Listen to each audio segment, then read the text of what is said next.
put whatever you need.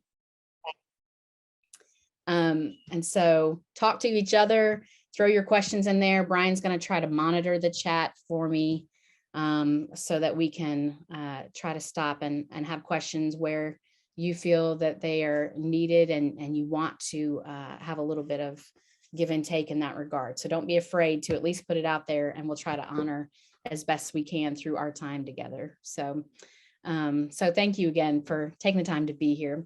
My name is Erin Burleson. I live in Rutherford County, and I am a mother of 2 children, 6 and 1. And I have been on loan in the Methodist Church. I actually hold my ordination in the Church of God, a Pentecostal tradition, but we've been transitioning in for a number of years. My husband, Sam, is soon to be an elder in full connection, if all goes well, at his upcoming meetings in the next, I guess, couple of weeks. So this summer, he will have finished his transition into the Methodist Church in this capacity. So a lot of my time is spent in a nonprofit organization I launched during the pandemic called Collective Renewal Resource, which is for ministry professionals. And a lot and more of my time is spent serving the conference as the Missional Collective Coordinator, which I'm excited to share with you a little bit about the Missional Collective, hopefully at the end of our time together tonight. So thanks for letting me spend a little bit of time with you wherever you are in your homes or offices tonight. Brian, I know you're trying to play behind the scenes tonight, but if you'll take a minute, just tell everybody who you are, that'd be great. Hey everyone, my name is Brian Mateer, and I am husband to Amy, who's sitting here beside me and helping me through the tech piece if I need some extra hands or eyes. I've got 4 daughters, Mackenzie, Kylie, Maddie, and Caitlin. And in my free time, I am the Associate Director of Missional Engagement for the Western North Carolina Conference and the Conference Disaster Response Coordinator. A lot of my time recently has been spent in that role, particularly in Haywood County, where we had the flooding from Hurricane Fred in August. So I'm here to help support Erin. Erin and I have worked together for several years on the Missional Collective, and I'm excited to hear and for you all to hear what she has to share with us this evening.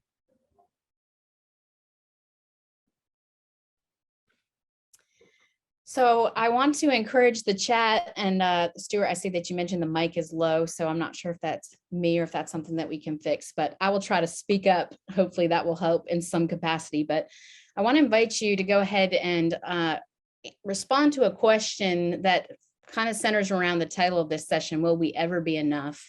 And the question I want you to think about and to just throw out whatever comes to mind, multiple answers is fine, is what is it that causes individuals, organizations, and churches to sense that they are not enough? What is it that causes individuals, organizations, including churches, to sense that they are not enough? If you could just throw something in the chat there. Brian, if you'll put that prompt on the screen, please. I see declining membership, comparison to others. There's still so much need. We can never get to it all, right? Thank you. We're too small. Not having enough kids, that's a big one. Struggling to pay the bills. Lack of financial resources. Expectations from ourselves and from the community. Lack of support in a variety of forms. Thank you. Thank you. If anything else comes to mind, don't hesitate to put that in the chat because we'll be capturing this later. The title of this session came from a conversation I was in with somebody that leads a program, and they said that they felt like one of the best things that we could do for people, both in the church and in the community, is to remove the shame they feel for not living up to whatever standard is set before them. To remove the shame they experience for not living up to whatever standard is set before them. And they were specifically referring to churches that felt like they couldn't ever do enough to, get where they needed to go, or to have the fruit that they wanted to have. And I thought that was a really powerful thing to think about, is the role of shame. And one of the things that we've observed over the last couple of years is much of what you're saying. We got to be able to get to the root of the issues. There's all these restrictions, expectations, reality of the declining membership, the declining finances. But it seemed to kind of boil down to a few things that involved internalizing system issues, whether they were good systems, bad systems. Somehow they were turned inward in a way that made people feel like they weren't enough. Or it was a leadership capacity in terms of a misalignment of the pace of leadership, whether that be an individual or committee-based leadership, whatever the leadership model was, a misaligned pace between either we're going too fast and people can't keep up and they feel defeated, or we're moving so slow, people are embarrassed and wondering if we have anything left in us, or we're, somehow being lazy or something like that. Either end of the spectrum, the pacing was an issue. And another contributor was the limited investment of time and energy in developing people's skills and resources. That personal development piece wasn't as strong as it could have been or should have been. And so this kind of combination of systems, leadership, and personal development processes, that combination is really what helps contribute to a sense of confidence or a sense of doubt that we are enough, we have enough, it will be enough. And so when we have this kind of doubt side of the equation, about myself, about our organization, about the leadership, about the process, people tend to start to distance themselves, sometimes unintentionally, and the cycle just perpetuates itself, right? And so I kind of think about it like this. I have a quote on the screen. Our default mode is to just kind of push back and say, I'm not really interested, I feel defeated. And we begin to not think very highly of ourselves or of each other, right? Oh, well, they don't have the care or concern, or they don't have the resources. They don't have this, we don't have this, and when we don't think highly of each other, highly enough of each other, we don't grow deeper with each other, because that's our natural response. There's nothing think about Google reviews, right? We check out the Google reviews. We don't have to give any restaurant business a chance if we see that the reviews are bad. That's it. You got a bad Google review, we're done. We're cutting you out. We don't have to go any further, any deeper with an organization because of that system. It's helpful, but it's also hurtful in terms of being able to see a turnaround or a change or something like that. So I think it might be more helpful for us to try to discipline ourselves to say that when we don't think highly enough of each other, it's probably because we don't know enough about each other, right? Parker Palmer, in his writings and a lot of his work, says, when the going gets tough, turn to wonder. When the going gets tough, turn to wonder. In other words, dig a little deeper, try to investigate, why aren't we able to move forward in this way? And we're just struggling and stuck in this sense of defeat. So with that kind of framework, all these reasons we can think of why people feel like they're not enough, we kind of want to hone this conversation in around two things. One is celebration and the other is connection. Celebration and connection. And we're going to do that with a couple of our friends, one being Richard Foster, who's the author of The Celebration of Disciplines. It's one of the very popular Christian writing through all the disciplines, and it's the final chapter of his book is The Celebration of Discipline. And we're going to do that with our friend Shauna Murphy, who is our community development consultant. She lives in Indianapolis, and we have a clip from her to share with you. And she comes highly recommended from our friends at the Asset-Based Community Development Institute. And you're gonna help this conversation just from your own experience. So in the chat, let's just go ahead and practice some celebration. I apologize for the typo. What is something that you celebrate about your community where you live? What is something you celebrate? It doesn't have to necessarily be the thing that everybody celebrates, but something you celebrate where you live.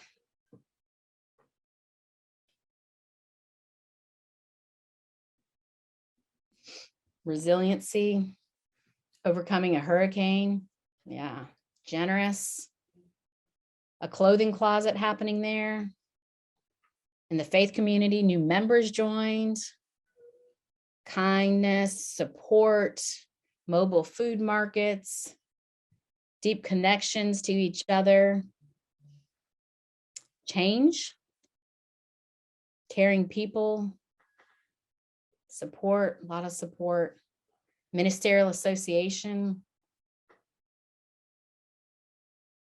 Connections with the school, that's awesome. A vibrant multicultural community. Awesome. Yeah, those are great. Getting involved, family and close friends, sister churches supporting one another.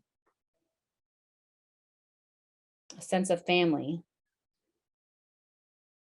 Diversity, great. Yeah, so our friend Shauna Murphy, in a session she did live with our Missional Collective group one time, helped us do an exercise where we described ourselves and then we described our communities.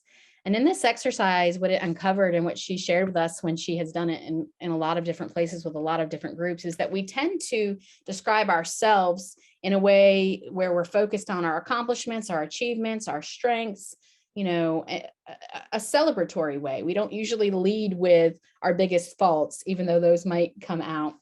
But often when we describe our communities, just in terms of describing them, we tend to describe them in a negative light. So an example from my own life is I would tell people when I describe my community, I live in a rural community, but then I add a tone to it that says, I mean, real rural. And so there's already a loaded sense about what I mean by that. And I haven't unpacked all the reasons why, except I know a little part of me kind of prefers the city, depending on what we're talking about. But how I describe my town sometimes has just a little slant that kind of takes a jab at it. I want to kind of be defensive of it. And so practicing tonight, just celebrating what we love about our community kind of can help overcome the negative things people say or feel or think, or feel that they need to lead with. And so it helps reshape the narrative as often as possible, even in the most challenging of places to live. So I see some more comments there about Stuart got a new parish associate. Congratulations. Excuse me. So Richard Foster, when we think about celebration, you know, I want us to move past this idea that we're just talking about, you know, giving a pat on the back or sending an email that says, you know, way to go. That's important too, and that's celebration. But Richard Foster helps us give a little bit deeper theological framework to this, and a way of thinking about it as a rhythm of life instead of just an activity we do after somebody did a good job. And so he describes in this chapter a celebration as being at the heart of the way of Christ. He says that it's central to all the spiritual disciplines because it's necessary for us to embrace prayer and solitude and all the other disciplines. Celebration is what infuses those with joy so they don't become so dull and mundane and challenging to practice on a regular basis. He really says that celebration is sort of the result of living a disciplined life in all those other ways, is that we are infused with a sense of joy. And one of probably my life mottos is the line in the book where he talks about celebration brings joy and joy brings strength. And when we're talking about strengthening our communities, So often celebration is the piece that is overlooked as the pathway to being strong. He talks about how Jonathan Yoder references in his book, makes a strong case that Jesus really began his public ministry by declaring Jubilee in Luke, and that he really is starting out in the spirit of celebration and freedom. And so we know that Jubilee is, centered in this abundance mindset, that there is enough, that God has provided enough, that we can forgive debts, and we can take a break from planting the crops, and we can release the people that we have, put to work for us. And there's a lot of layers we could unpack with that, but that Jesus began his public ministry in celebration. And he moves us towards this definition that says celebration is a willful decision to set the mind on the higher things of life. Set the mind on the higher things of life. And that's really blessed are your eyes, for your eyes. Celebration is really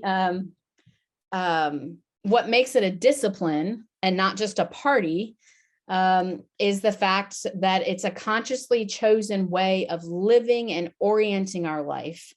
And he references a lot from the writings of Paul, and how, in all of our circumstances, particularly the ones where we feel defeated, we can certainly pray and ask God to help strengthen our communities. We can certainly practice gratitude, and we can certainly make our requests known to God. These are the things that Paul encourages and writes to us in the scripture to do. But there also has to be an intentional shifting of our minds, a willful decision to set our focus on what is good and pure and right, what is available, what is happening, instead of focusing so much on the deficit, which is quite a rub against our culture. In a culture that is full of criticism and strives for excellence in all things, sometimes we forget to celebrate because we're striving towards the next best thing. So just for a moment, maybe if a couple of people, I'm going to invite 2 or 3 of you to just unmute yourself. What are some ways that you see celebration built into your context and your community there? Not just an accidental happenstance, but can you identify a way where it's built into a rhythm of life in your church, in your neighborhood, even in your family? There's so many of you, you'll just have to unmute, and we'll just let it be a little messy if you.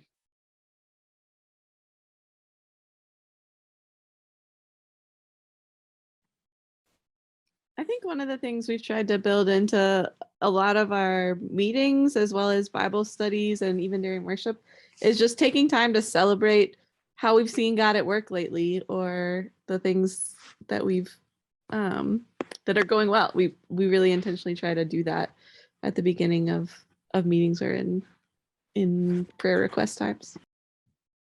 Yeah, it's a simple and a profound way to practice it. Thank you. Somebody else have a way that celebration is built into your context and your community?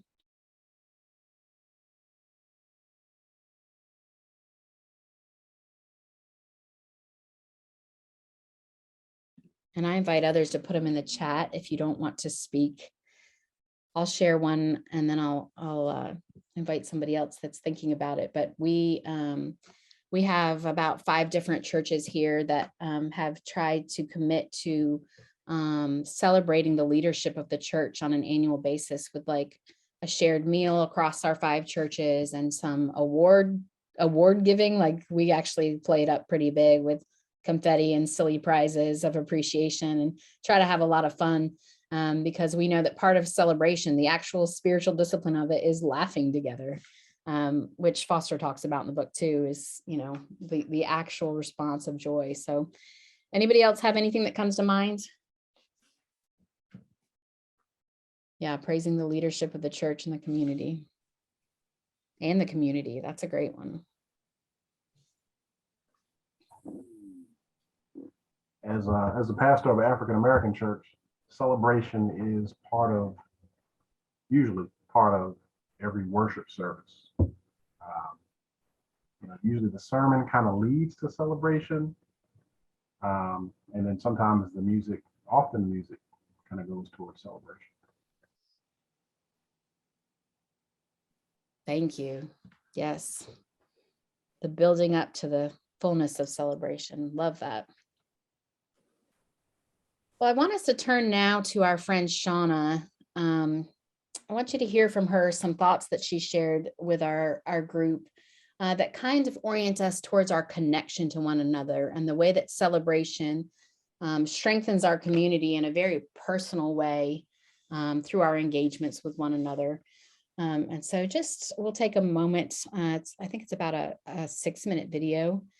So just listen closely and we'll debrief when it's done. Blessed are your eyes, for your eyes see, and blessed are your ears, for your ears hear. These words come to us from the book of Matthew, chapters 13, verse 16, and really grounds our conversation related to how we practice listening to and with our neighbors in this journey. One of the most important things that we can consider as we enter into the space of listening to and with is the question of what are we looking for in the exchange? Are we looking to cultivate loving connections with our neighbors? Are we looking to cultivate opportunities for those who are not always heard to have the experience of actually being heard? Are we looking to have an experience that's miraculous and that those who have not always understood themselves as beloved children of God walk away from the experience understanding that they are in fact beloved children of God? How do we get to this point in our exchange with people? The first thing is that we ask questions that are life-affirming. We ask questions about joy. What brings you joy? What is something that makes your heart sing on even the worst day? The second question is, how do you celebrate who you are in this world right now? A few nights ago, I was in a conversation with a young lady and a group of residents here in Indianapolis, and the young lady told her story to the group. Her story was full of trauma and full of pain. When it was time to ask questions, my question to her was, how do you celebrate yourself? She burst out crying. I had no idea that that would be the result of the question, but she burst out crying because it never occurred to her that she should be celebrated for who she is right now. Regardless of all that has happened, regardless of all that will happen, she should be celebrated right now because she is a beloved child of God. Some of the other questions that we ask when we are engaging and looking to cultivate meaning and loving relationships with our neighbors are questions around, how do people in your life describe you? People who love you, what are the adjectives that they use? What is something that you love doing that you would like to share? You could share that by teaching, by simply demonstrating, by inviting people over to just witness something that you just simply enjoy doing because of the way that it makes you feel on the inside. Another question that we can ask is, how are we listening? Are we listening from a heart space? Are we listening so that we are transformed in the communication? Or are we listening to collect information to shape and inform programs? There's no right or wrong answer, but the answer determines how you enter into the conversation. As you think about listening to and with your neighbors, another thing to consider is, how are you extending the invitation so that it is heartwarming, heartfelt, and authentic? How do you invite those who have not been invited to the table before? How do you extend an invitation in such a way that they feel like the honored guest? How do you invite them in such a way that you demonstrate an understanding that there is no need involved? There's only desire to connect in a way that is life-affirming. Another question that you can ask is the question of, how do you live out your faith? How do you live out hope? How do you live out love in your day-to-day? These are the types of questions that help to cultivate an understanding of relationship. These are the types of questions that extend an open-ended invitation for the ongoing development of love, connection, and community. These are the types of questions that invite us to look for and see the miracle that is life on this earth in connection with one another. As you are engaging in the conversations and you learn so many beautiful things about people, please be prepared to have a strategy to employ and deploy the skills, the talents, the hopes, the dreams, and desires that come up in these connected conversations.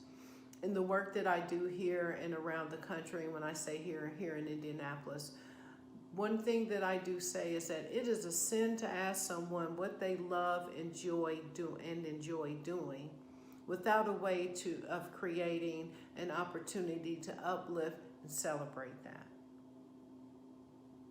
When we enter into the space of listening, we have to come to it from a space of deep contemplation, and also from a space of being open to the miracle that can happen when you ask very important, life-affirming questions. A homework assignment for those who are listening is go and ask people in your own life, people that you know, what have they done to celebrate themselves lately? And watch for the reaction.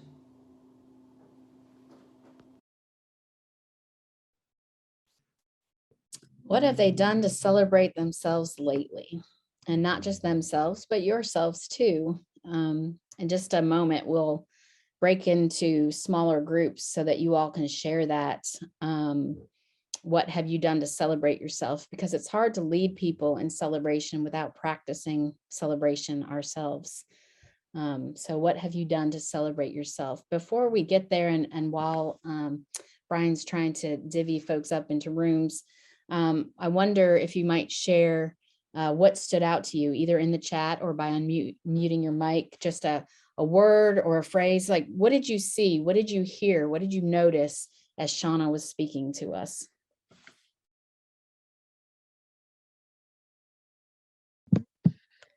I don't remember the words, but I remember the feeling that it was something about the miraculous power of a connected community. Some words like that resonated with me. Thank you. Miraculous. Cultivating loving relationships. Somebody else, what did you hear or see or notice?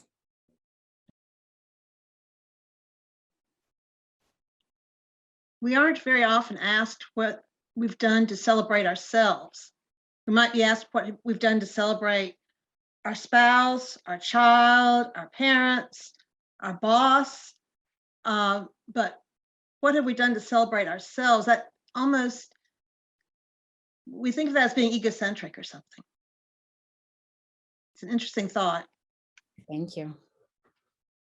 I see be more interactive with others. We heard moving to a second question to bring a deeper connection, asking people what they enjoy, because there's so much we don't know about each other. How might this inform your work in a big picture kind of way? I mean, you're already kind of hinting at it, but what way does this already start to shape your work or whatever projects you're bringing to this conversation tonight?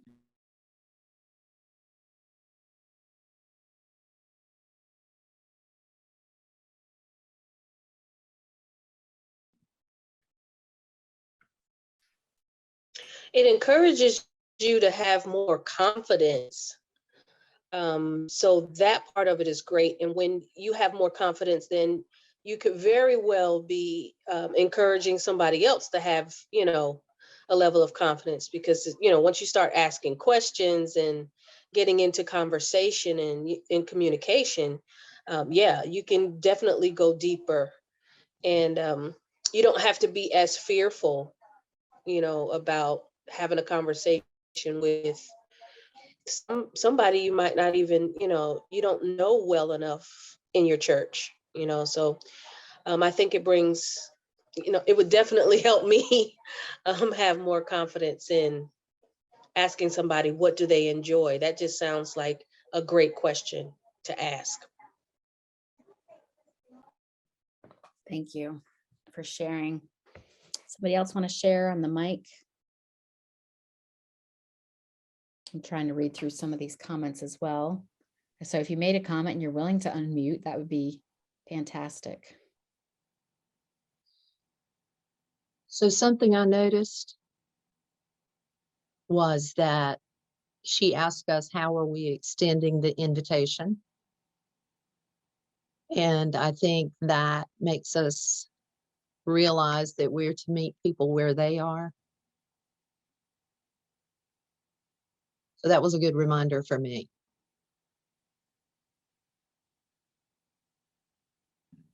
Thank you.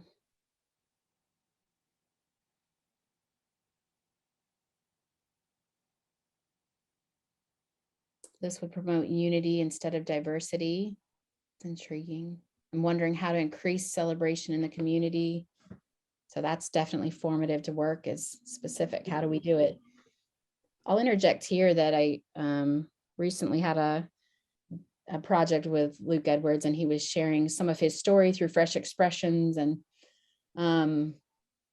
he was just talking about the role of celebration in the work with King Street Church, and a time of celebrating everything from birthdays to people not experiencing recidivism after experiencing incarceration, and every way they could think of, the community would celebrate together. Sobriety, all the things, make a big deal of it and have a big to do. So practice. We need to practice how to listen, practice how to ask an open-ended questions, and that all people should celebrate themselves. Thank you. We'll capture these comments, and hopefully, if you don't know who's commenting on them and it piqued your interest, we'll get some names and follow up after the fact. But I want to go ahead and put us into some breakout rooms for a few minutes to answer that question with each other, to ask and answer it together. What have you done to celebrate yourself? And if you struggle, it's okay, struggle together. And if you struggle to the point that you don't have an answer, that's okay too. But if you do have an answer and it's an easy answer, don't be timid about that either. So there's no facilitator. So y'all just ask and answer that question for yourself. What have you done to celebrate yourself? Brian, as you're ready, go ahead and send folks out for about, we can probably take about 10 to 12 minutes, because I think there's 5 of you in a group, so you're gonna have to talk fast.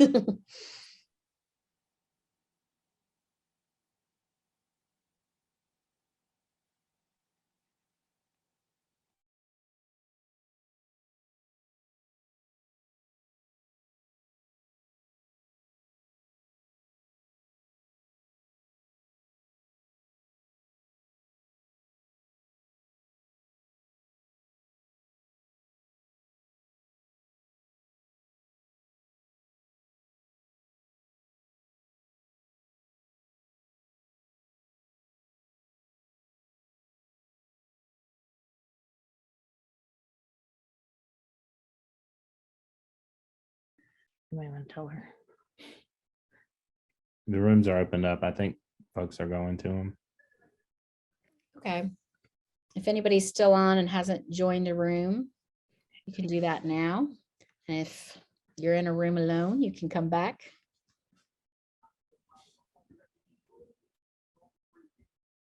These people need to go to their rooms. They may be away from their computers.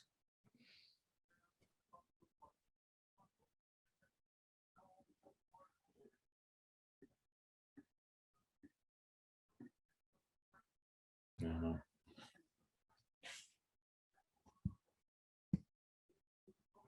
So here's the people that haven't joined. Okay.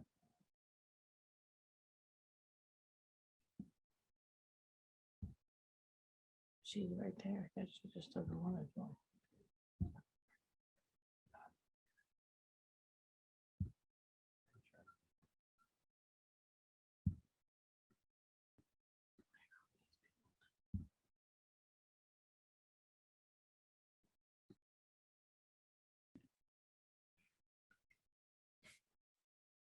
Hey, Brian, were you able to check the scorecard link?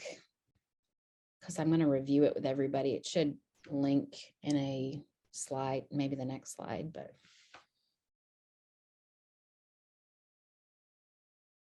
In the Canva slide, yes, it's on a Canvas slide. it's on the next one. I think so. Let's flip over there and see what happens. Oops. I think I'm down here. People are down there. I'm gonna click it and just see.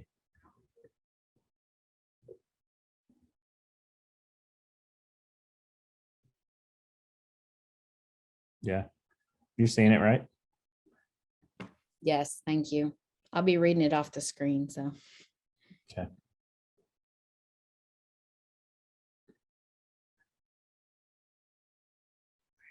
I'll just leave that up for next time.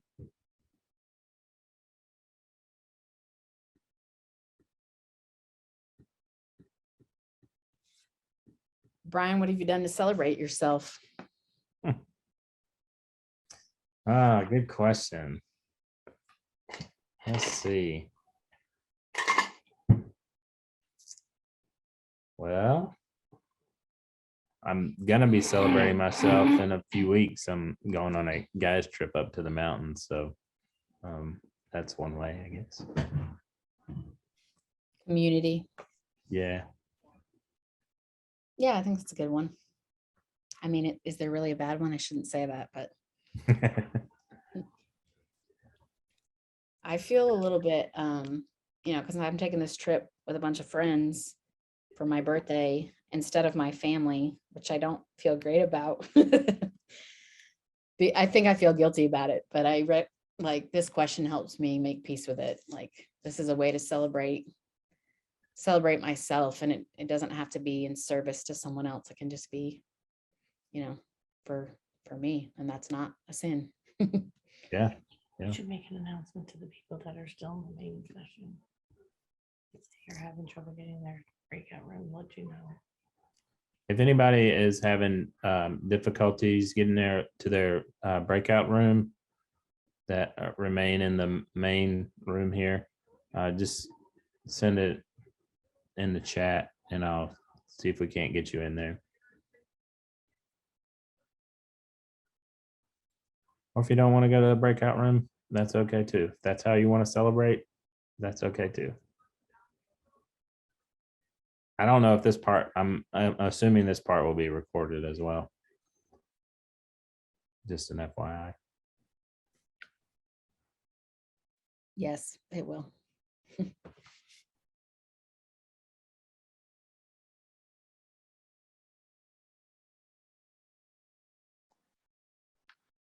Brian?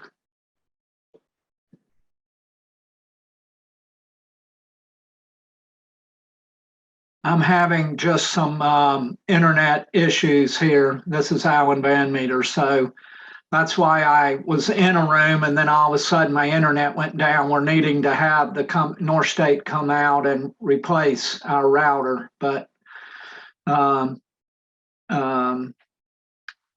that's kind of where we are.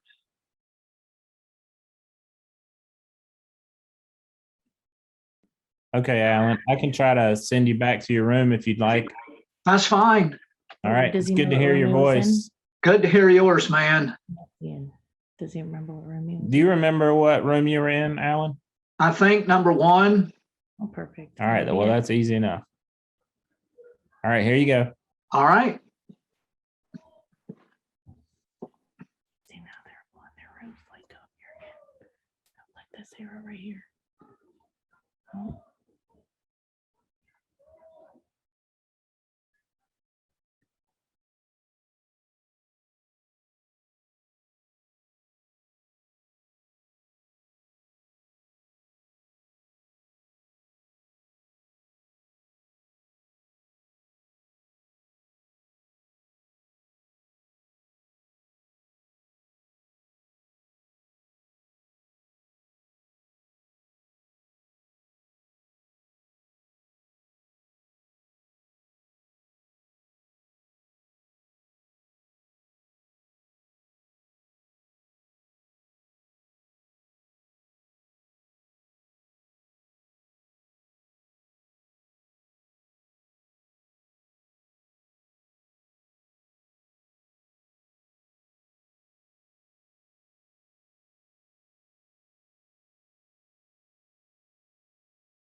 recorded.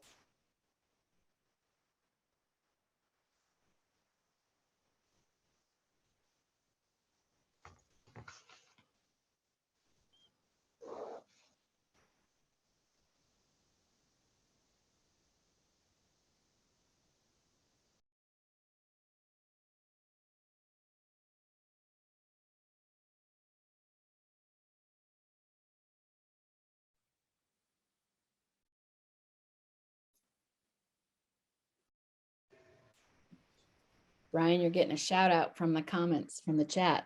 Good job on the group selection. Welcome back. I think that's everyone or almost everyone.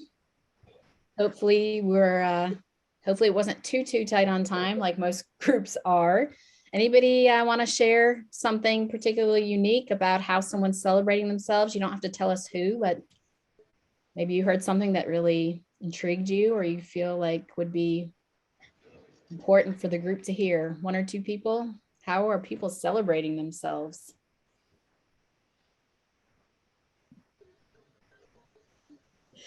Coffee. Can't go wrong with coffee.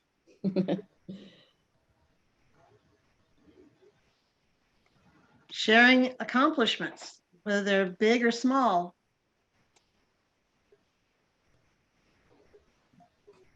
Good one. Thank you. Share those Just patting yourself on the back for a job well done. Absolutely. Everybody who's willing, just go ahead and give yourself that little pat. You've made it through this day almost completely. Yeah. One person said they were celebrating themselves because he was the only child in the family. Okay. Yes. That's an important discipline. And he celebrated himself daily.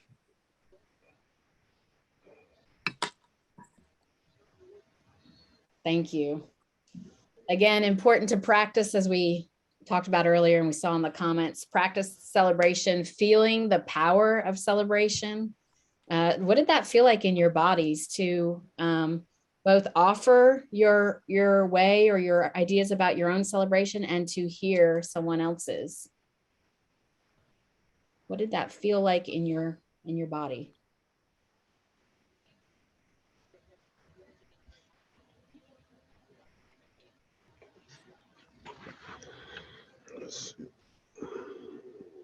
Good.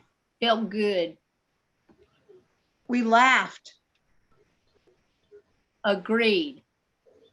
There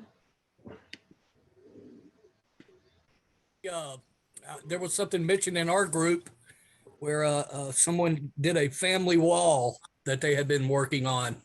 And I remember having one of those when I grew up, pictures of the family and the grandparents and great grandparents. And that's something that we don't have here in our home. And I think it's missed. Celebrating your family, your heritage, where you're from. Yeah.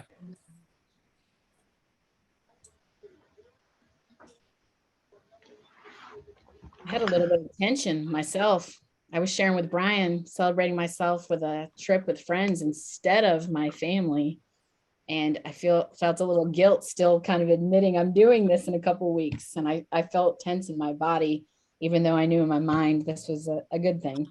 So I don't know if anybody else had a combination of feelings, but just important to recognize the power of just sharing, even in a group where it's the topic you signed up for and you know it's going to happen, how it can just elevate the mood and shift a mindset and build our resilience and our ability to move forward on whatever the forward motion is.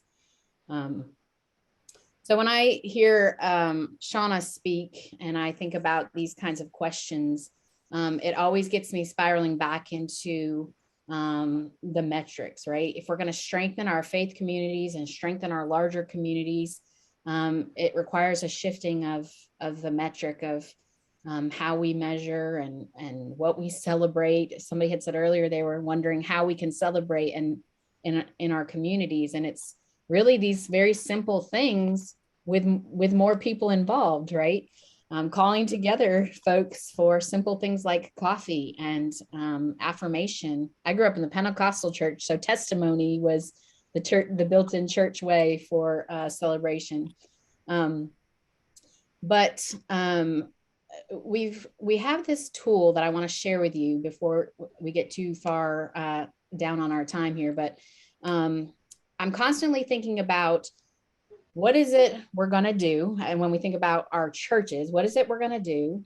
And how is it that we're going to evaluate what we have done with something that's a little bit more life-giving? And so this is a tool we created for the Missional Collective. It's a part of our virtual curriculum. And this card that you see on your screen, I don't really love the word scorecard, but that seems to be a cultural way of thinking about things, is, you know, how are we keeping score? And what you see here is 4 categories. The first across is thinking about the participants, the people that you're trying to engage. Some people call them clients if it's an outreach center. I don't know what your term is, but the people that you're engaging. And trying to get a sense of if they experience mutuality, if they have an experience of ownership in whatever it is you're doing, and if they have some freedom of expression in that. The next category is for the leadership of whatever it is that's happening. Are the leaders elected? Are they poised more as guides instead of experts? Are they committed to giving minimal relief instead of just fixing everything for everyone? They just give enough to get people going and then let people figure things out on their own. In terms of the actual structuring of the programs, you know, is there education, right? Education and training, like skills training, those are ways that people are built up and celebrated and encouraged that, you know, you can do this, whatever this is. So does the program provide some education and or training and or a way for income to be produced to put back in the hands of the people? That's a powerful way of celebration and empowerment. And then the last column there has to do with organizations as a whole, whether it's your church or another organization you're representing. In the big, is the organization sort of committed to the big picture? Because that's a hallmark of celebration, that you care not just about the one thing that you do, but all of the life planning, that we care about making sure people know their rights. We don't just advocate for them, but that people are able to advocate for themselves. And of course, hope, just in the biggest sense of the word, that there's a very hope-oriented view of the future. And so this is something that I have found is helpful on the planning side of things. When you're thinking, well, what do we do? You know, is there evidence of these things both as you're planning and before you execute something? And then after you do something, you know, how present was it, or were each of these things? So we're going to put you back into groups for about 10 minutes. And I would just want to invite you to just kind of glance through this card. Brian, I think you have the link, and if you'll also drop the link in the chat, or one of us can drop the link in the chat so that you can access it on your own. There's written descriptions if you scroll down, if you forget kind of what they are, or you can't make sense of what they might be. But just get in these groups and celebrate together. Think of a ministry program, whether it's your church as a whole or a specific aspect of it, or something you're into and working on. I know we're all coming with different things, but identify one program and celebrate with each other where there is evidence of this kind of life-affirming activity. And if you have time, maybe identify some of the areas where there's a little more obvious room for growth. Okay. Does anybody have questions about that, about our sharing time around your ministries and where you see life-giving activity represented on this card and where there's room for growth? Okay. If there's no questions, then we'll send you to rooms. You'll want to click that link before you go. So as long as one person in your group has it, you should be fine. But we'll come back together at about 10 after.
Aaron, our small group was just in the process of hearing from Max Stedman about their church, which burned down, and that they're in the process of redefining themselves.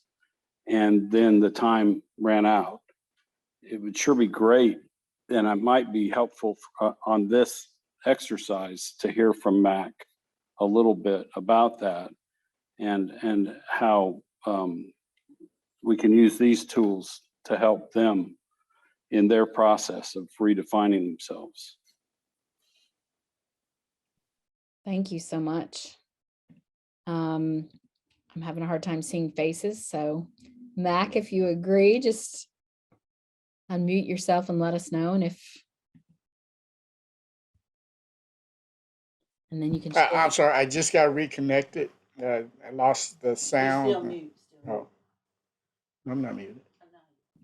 Yeah, I'm still, I didn't hear that comment. I'm sorry. I lost connection on the sound and just got back in. So.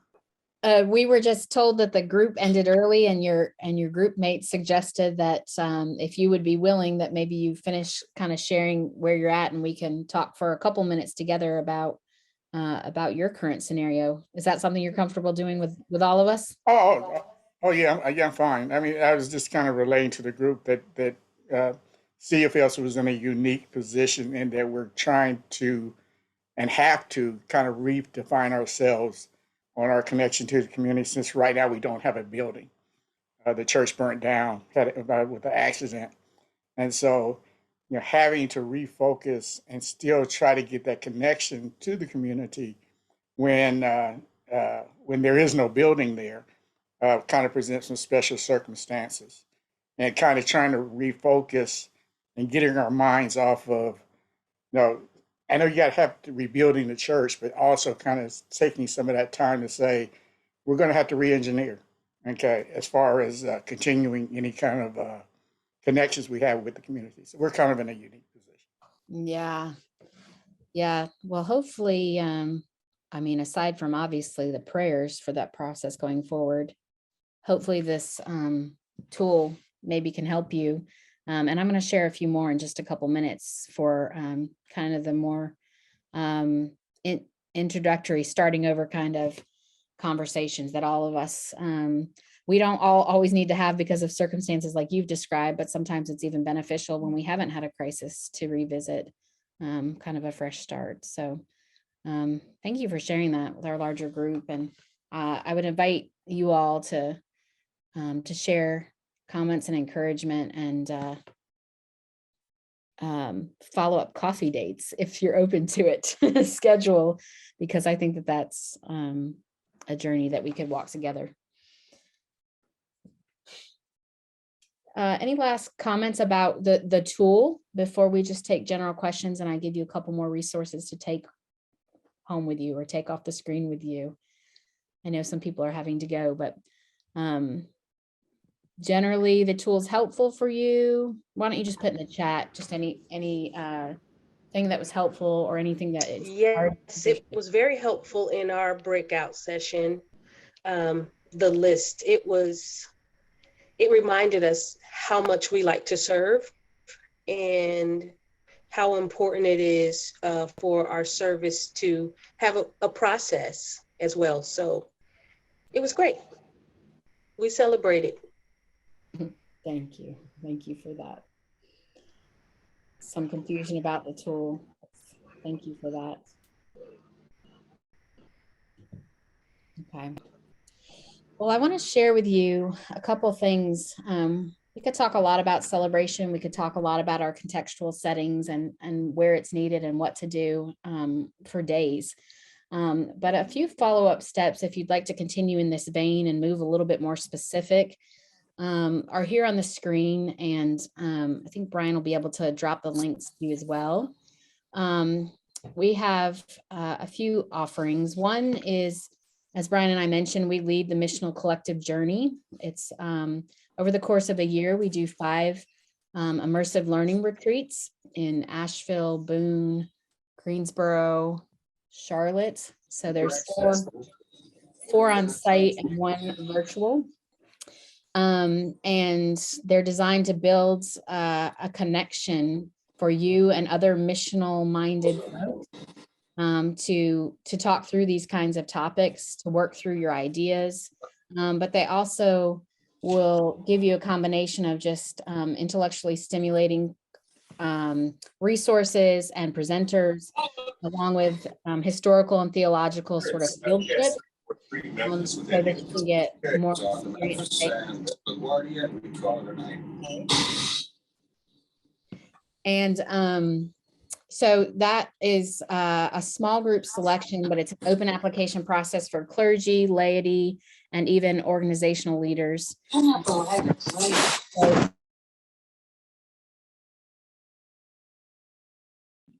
if you go to missionalcollective.info, you can find some of the information about our sessions and what all is involved to participate in that, if you or someone from your church would like to be involved in that. Another offering is that we have made a curriculum available online. It's just now going on to the conference learning platform. And so if you would like to be somebody who helps us pilot the virtual learning experience, we would love for you and a group that you want to lead through these conversations around asset-based community development, which is what we're really talking about, to engage in this course. And you can just email Brian at bmatier@wnccumc.org. And then the third resource that should be coming in the chat is the Asset-Based Community Development Institute. And they have a toolkit there that is full of tools and tips and conversation guides, skills inventories, all kinds of things that you can use to talk to people and to gather information and to connect and share. One right off the bat is called the We Can game. And this is, basically an activity to get a bunch of people in the room thinking about what you want to do and putting it all out on paper and divvying them up into categories of what can we do, what can we not do, but we know somebody who can do, what do we not know anybody, so we need to do research about. It's just kind of an activity to get everybody on board of thinking about what is possible and celebrating that, and also celebrating that if it's not possible for me to do it, we know somebody who can, and if we don't know somebody who can, we know a way to figure it out, all those kinds of things. It's a good conversation starter. So that's at the Asset-Based Community Development website. That's called the We Can game. And yeah, I encourage you to spend as much time as you can browsing through those to help build confidence and a spirit of celebration among you. Any comments or questions, fears or anxieties, things that we need to say while we have a couple minutes?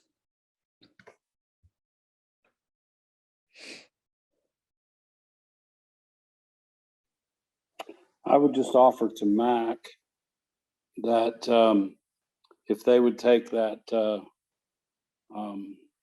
visual that you all presented with the 4 different categories and look at use that as a guide to help make sure that when they're taking this process of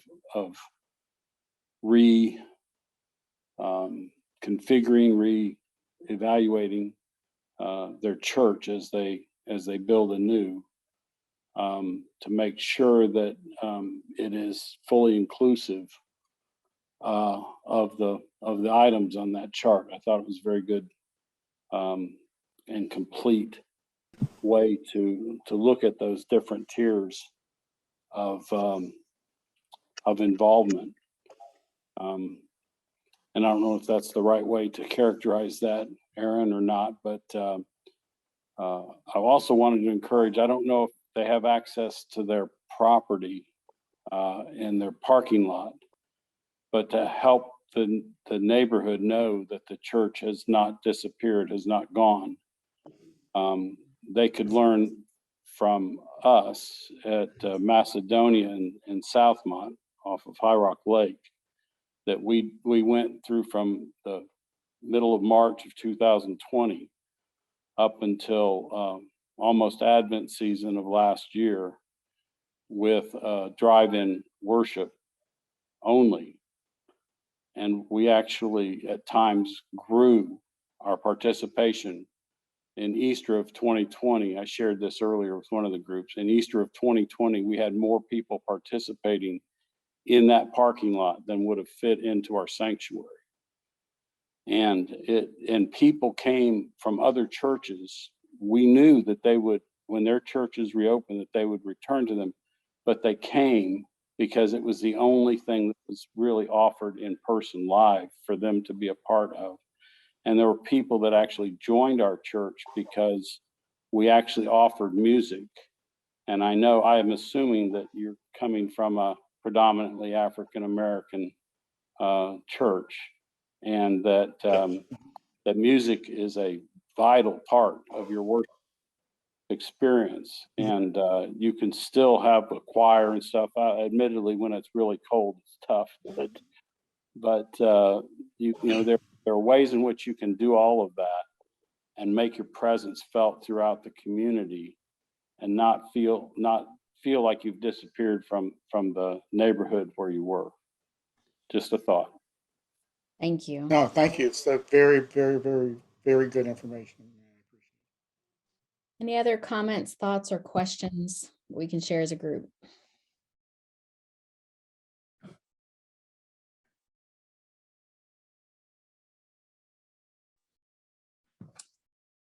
I did want to note that the formation of that tool scorecard tool was mostly compiled from information in the book Relief to Empowerment by Gaston and Lacey Warner.